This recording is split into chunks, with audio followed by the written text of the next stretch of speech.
All right, storyteller number 9, Lyndal Cairns. Lyndal Cairns. I almost said Linda, but then I saw the L. Lyndal Cairns.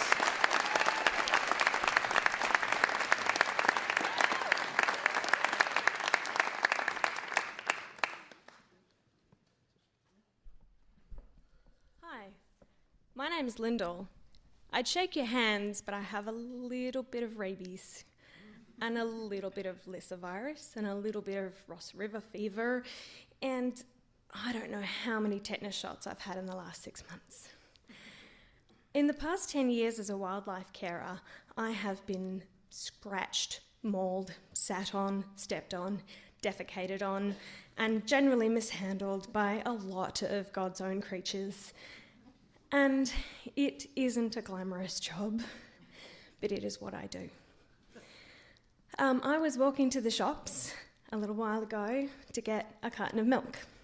This is, you probably guessed, I'm Australian. I talk in Australian, and cartons are what we get. It was Friday night.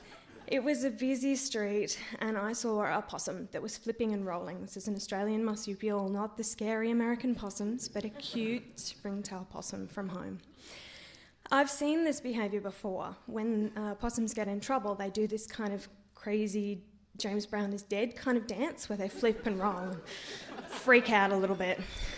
So I picked up this poor guy, and I wrapped him in my scarf, and I tried to get help. Help in this instance was to walk into my local pizza shop, which on a Friday night was bustling and it was very loud.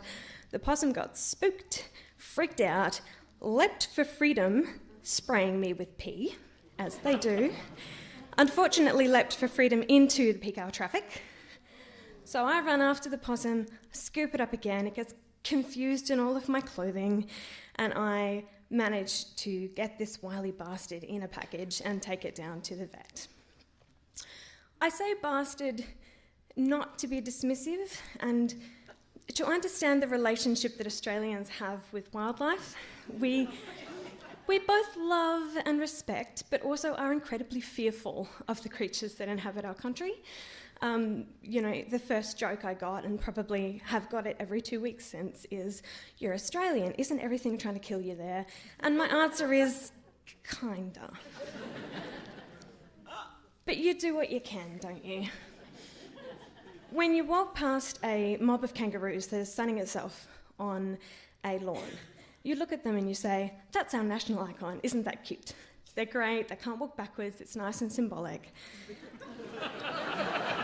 But if you're driving at night and you see those same creatures, these are bouncing death bombs, perfectly capable of jumping in front of, jumping on top of, or jumping through the windscreen of your car. And that is why most Australians, when they hit an animal, will probably just leave it where it lay, particularly if you're on a country road and you don't want to stop, you don't want to move it. The problem with that is that marsupials have a particular physiology. If you recall back to elementary school, they are the only animals on Earth that have a pouch. That means that when an animal is hit by a car, even though mum might be dead, the animal inside, their baby, may be viable for up to a couple of days.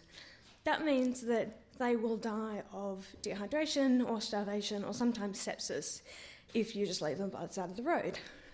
And what you end up with is what we call a road kill train.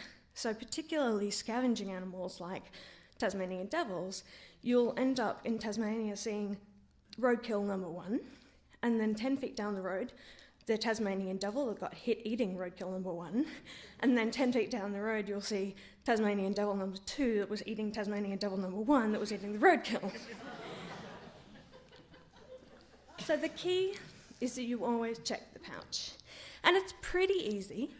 All you have to do is look for a little kind of reverse V on the belly, and you kind of put a couple of fingers in there and you open it up, and if there's nothing on the first teats, then you know that there's no baby, and you can put it to the side of the road or bury it or put it in the freezer or, whatever you do. That's another story.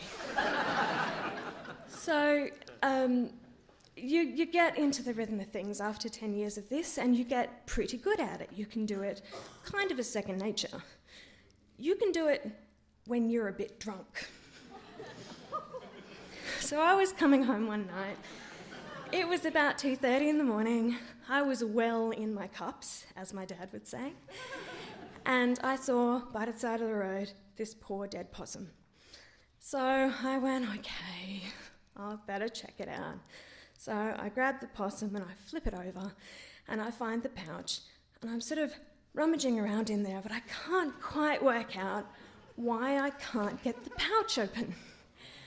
When a car turns the corner and the headlights illuminate my work. It was a male possum. When it was hit by the car, it had pulled its balls up into its body, and that what I thought was the entrance to a pouch was in fact its concave ball sack that I had been fondling for about 15 minutes. And it's moments like that that you think, how did I get here? This is not a glamorous job, but it's what I do.